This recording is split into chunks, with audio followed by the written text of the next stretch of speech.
Hello. I'll have to look at it Hi again guys. tomorrow. I forgot what my comment was. Safe then doing uh, pass-through of That part I password of remember. non-handled things, That makes of sense. I not-handled remember that part. errors. Yeah, I remember that part. I just can't remember what the other variant of SafeThen was. You guys are working out some technical problems. Sorry. No, I just can't remember. Yeah. Anyway, Anyways, it must be in the comments, so it's not lost. It isn't lost. Indeed. I don't think the Ancient will or Honan will join us this time. They are on PTO. And Ah, last week I didn't make. Can you hear me? yep. Probably not. Oh, okay. So last week I didn't make much visible progress in conversion, other than fix the peering support. So when Sage introduced some improvement on Clark 6 side. And I think the next step is to. Oh, by the way, I made some progress on theta right RocksDB. It turns out the performance regression was introduced by the swapping swap out of a theta thread. So I think the next step is to do more testing to figure out if we can to improve this situation without increasing the write file buffer. But if I increase the writable file buffer, the performance can come on par with the classic RocksDB. So I think the long-term plan is to use the theta write RocksDB as the long-term plan, and the alienized Rocks BlueStore will buy us some time, and if the theta write RocksDB turns out to not work, we need to use RocksDB alienized RocksDB as a fallback. Well, I would like to point out that the Yeah. performance concerns for BlueStore are strictly short-term. For the medium and long term, we don't care because we're writing a different store for high-performance devices. BlueStore is only going to be relevant for hard disks and slower SSDs. So in those timescales, even if it did add a little bit of overhead, we'd still rather use it if it greatly improved our development overhead. That is, if alienized BlueStore is a pain in the ass, it may not be worth it, even if it is marginally faster. But Sam, we're not likely to maintain classic OSD in long term, right? Once we have the combination of a crisp. That's true. What I mean is, alienized BlueStore, from what I've been hearing, is a huge pain in the ass. Like it involves. Right. So in the long term, like if BlueStore is our plan for supporting slower hard disks and SSDs, we care about performance a little. We don't want to be tremendously wasteful. But if we're only talking about a few percentage points, we want the easier dev path. That way we can spend more effort on the real backend. Yeah. If we're talking 100%, okay, that's different. But like we'll give up a little to make our lives easier. Okay. So we need to evaluate the pros and cons, but yeah, we have more tolerance of the performance regression of this change. Well, I mean, are you measuring it relative to classic OSD or relative to alienized BlueStore? I'm talking about alienized BlueStore. That's what I thought. Okay. But either way, it should be faster than classic OSD, right? Particularly on slower devices. It's not like it's going to be slower. I'm not 100% sure, but presumably it should be faster. But that's a fair point. To be honest. Tell me what do you think? Uh, so because the combination, so macro definition changed in many files. So if SeaStar RocksDB works, then we can move to SeaStar RocksDB and 14 BlueStar in the SeaStar, right? Yes, but Frank, I don't know if it works. But so far it kind of works. But its So performance you is mean that? can be improved. So you mean But I currently know before the SeaStar RocksDB and BlueStar works, we keep the alien BlueStar? We still want the alien BlueStar? I mean, if it already works, sure, but I guess the question is how much. Well, I don't know. yeah, If we're pretty sure I think yeah. if it works, then sure, Pretty there's no good. reason not to, right? It lets us do Uh, on-disk testing for however many months it'll take us to get the rest of it working. So that's great. Yeah, so these 2 days I were debugging on the peering problem. So that I found that in the peering event there is a schedule event on commit, the register commit, and in the context when the finisher thread doing the onCommit call the onCommit function, I used SeaStar alien submit 2 to submit that function executed in CPU 0, but that alien submit 2 doesn't work. It Oh, not execute on CPU 0. I don't know why it doesn't work, so I'm still working on it. So that function is not executed at all. So then the Yep, period that'll do it. state is not updated. So I don't know why alien submit doesn't work. So I'm still debugging on why alien submit to the CPU 0. I'm a little surprised that that doesn't work, but because the regular MOSD ops, they have their like the MOSD op reply gets sent because of one of those on commit contexts. For I the don't. SeaStor, it keep working in the CSAS thread. So the register on commit is executed on the CPU 0. But in the alien BlueStar, it send the transaction, do transaction to the POSIX thread, and then push the No, onCommit I into know. the I'm finish queue. I'm trying to figure out why it's different from a normal write. What do you mean normal? When you do a Rados bench write, the message eventually turns into a transaction with an on commit context. It should be the same.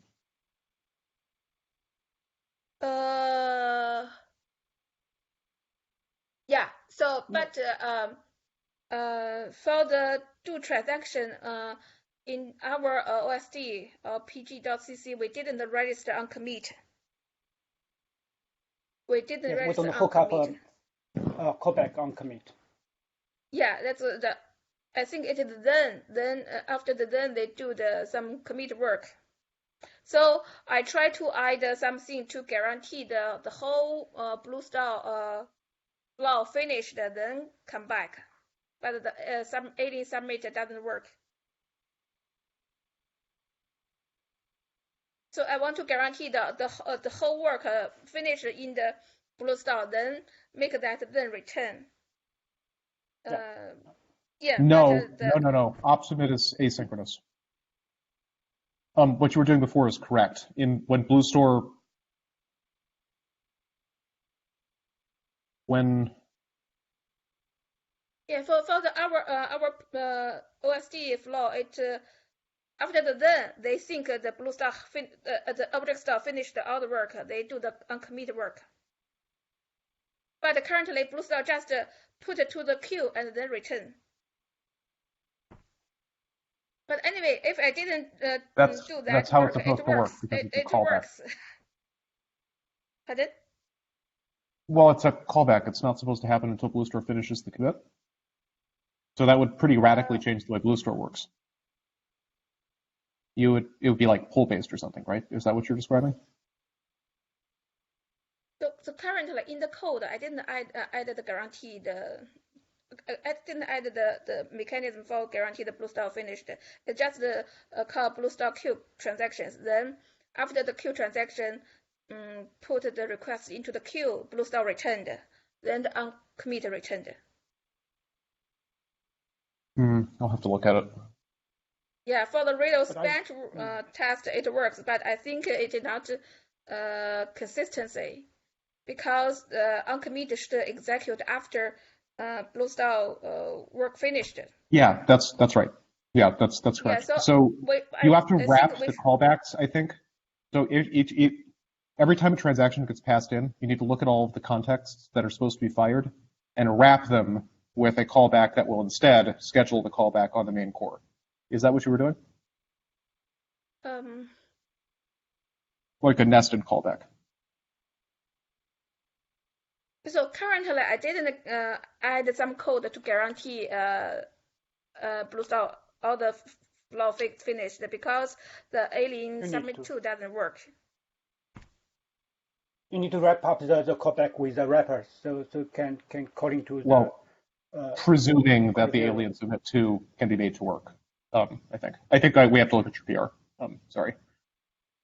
Yeah, I want to add some promise get future, something like that, and when the BlueStar finished, I make that future ready. So then oh, I see. Yeah, that's one way to do it. You just make it so the callback fulfills the promise. That's fine too.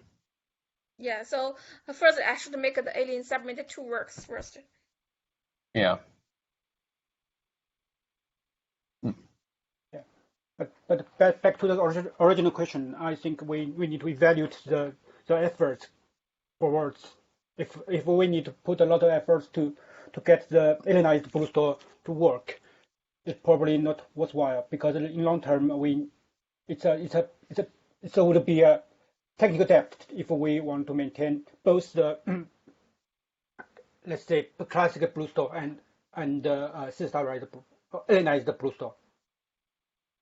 Yeah, and actually just I think it the most work the function work is almost done because the Rados cool. I just think when alien submit 2 works and I added the mechanism to guarantee the BlueStar the whole flow finished before call our uncommit, then the main function, I think the main function at least the Rados batch can do the test.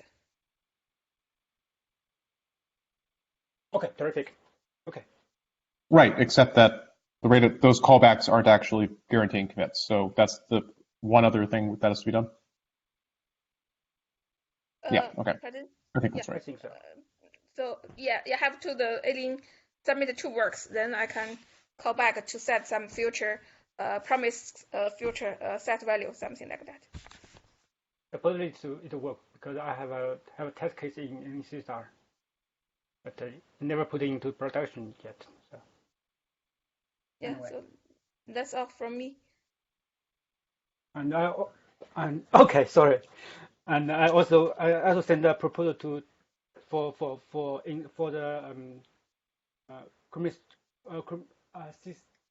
submit for updating the status code of the Crimson project if it got accepted. That's all from my side, and I think Jim has finished her part. And Redek. Well, I've pushed updated iterator branch to the already existing PR. The biggest change is related to optimizing. After I evaluated the assemblies we are getting from iterator and compared it to plain futures. Here is a commit that actually specialized the SeaStor Futurize class to avoid unnecessary copying. Also, I've found some inefficiencies in the vanilla in the SeaStor itself. I have 2 commits I need to send. Let me link them.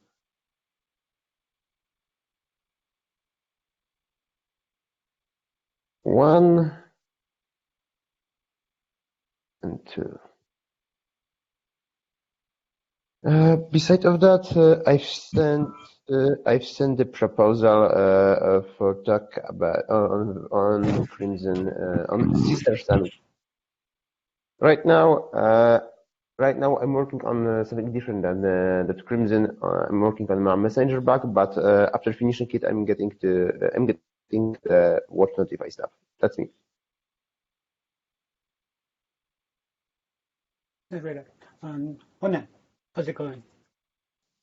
Hi, everybody. Most of the week there was the New Year holiday in Israel, but I did manage to do some work, and I started to understand how to implement the admin socket server on SeaStar. And the first thing I noticed is there is a small data structure which maintains all the registrations. Mostly, it's read mostly data structure. Now, I was trying to think how to write this one in SeaStar. I thought about using RCU, and then I read I think it was you and a few other people discussing RCU in SeaStar 2 years ago, a year and a half ago, and I think the conclusion was that let's not introduce RCU, let's just maintain either a copy of the data set for each core or use message passing between the cores. Am I correct? There is no RCU currently used, no use of RCU currently in our code? What are you trying to use it for? Well, there is a very simple registration data structure. Every client, it's not a client, it's every server that implements one of the commands of the admin socket commands registers a callback or a hook to it's called to handle the command. Now, it's a very simple data structure. It's simply a map of the Yeah, that's what I thought. So for the record, admin socket commands are pretty rare.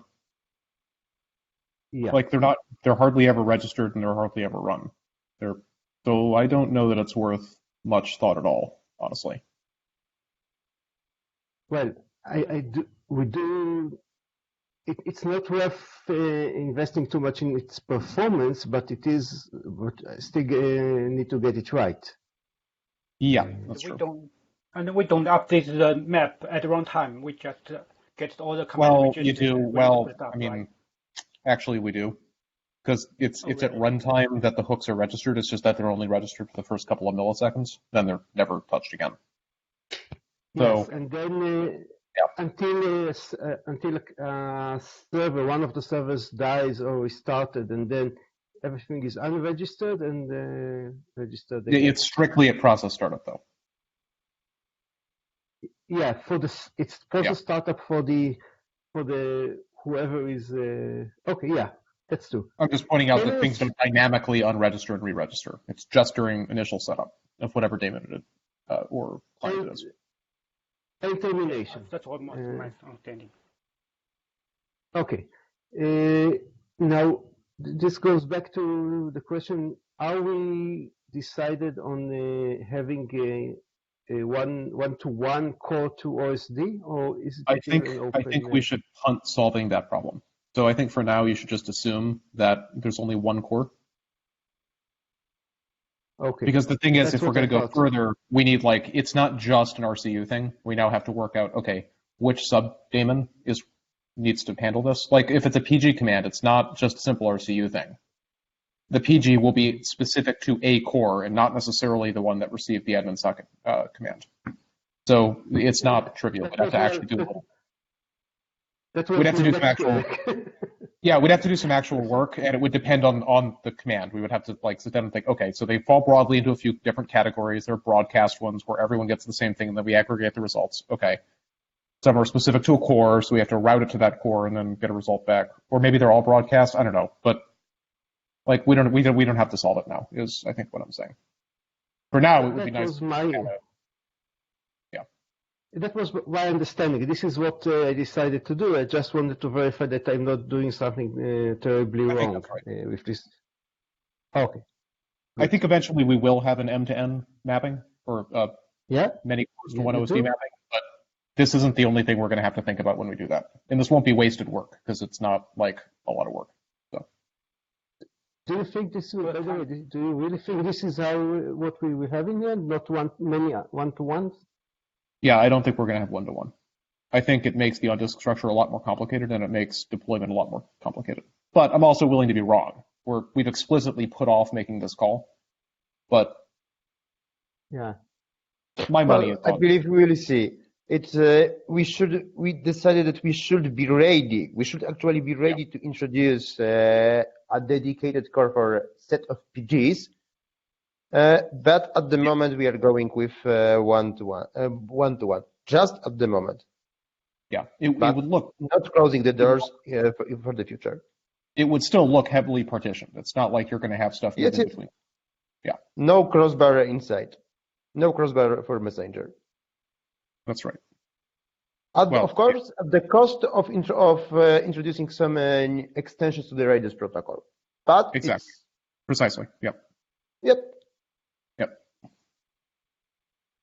Okay. For the record, we had a discussion a couple months ago regarding to the one-to-one mapping or M2N mapping over the server mailing list.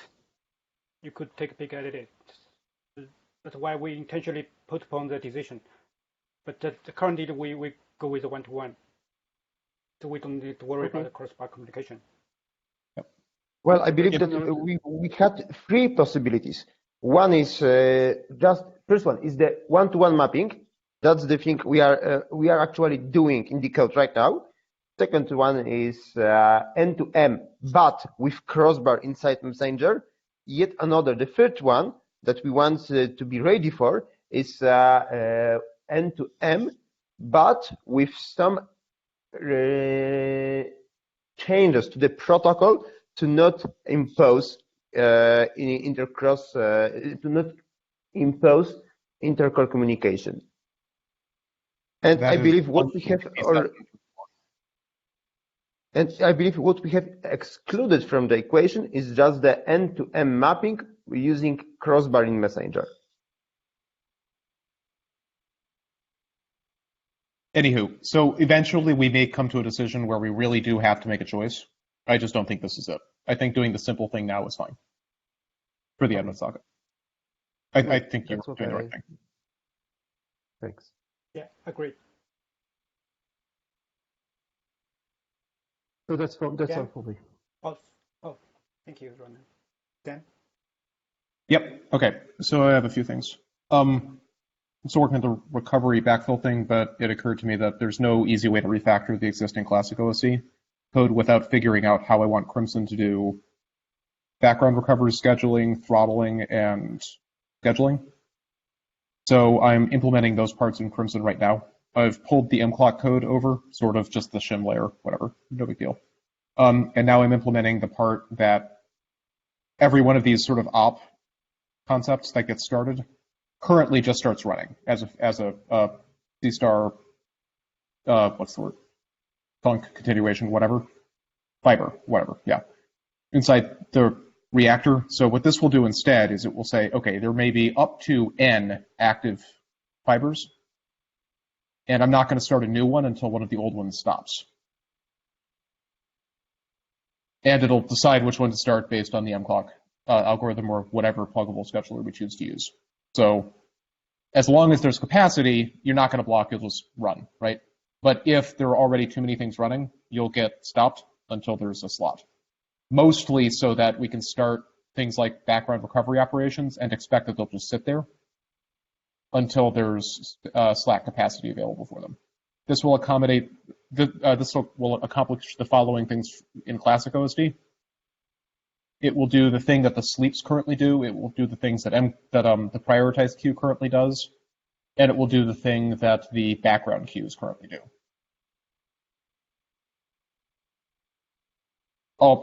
It's not maybe that heavy. It's one additional step before you grab the OSD map block, or the OSD map step in the peering and client queue operations.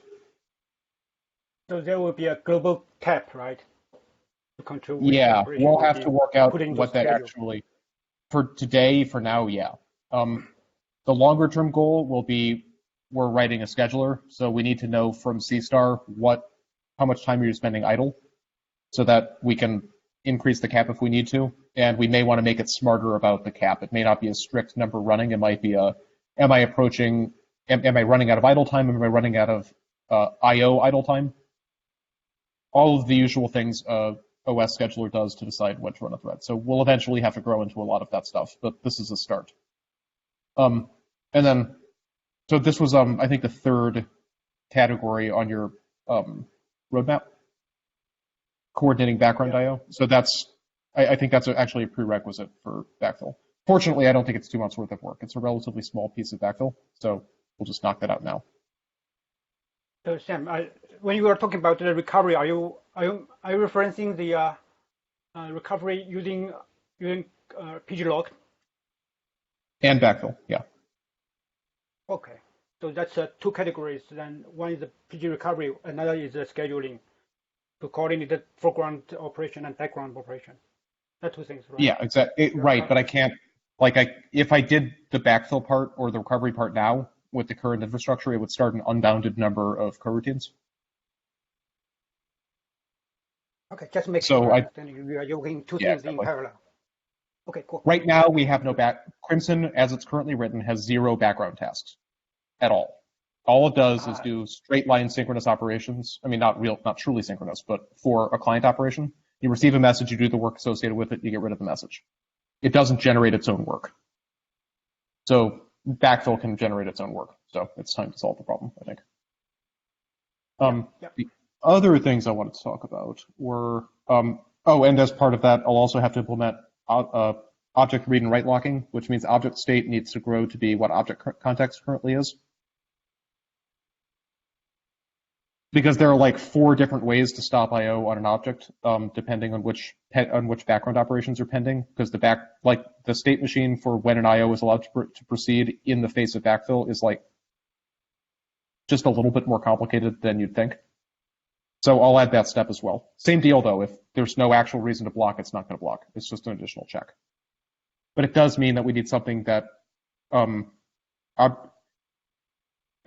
either it gets crammed into object state or object state needs a wrapper. Either way. I'll have to change those interfaces a little bit.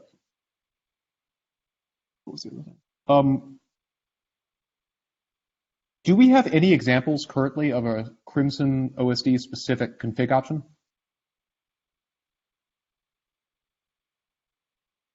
No, but I need one soon.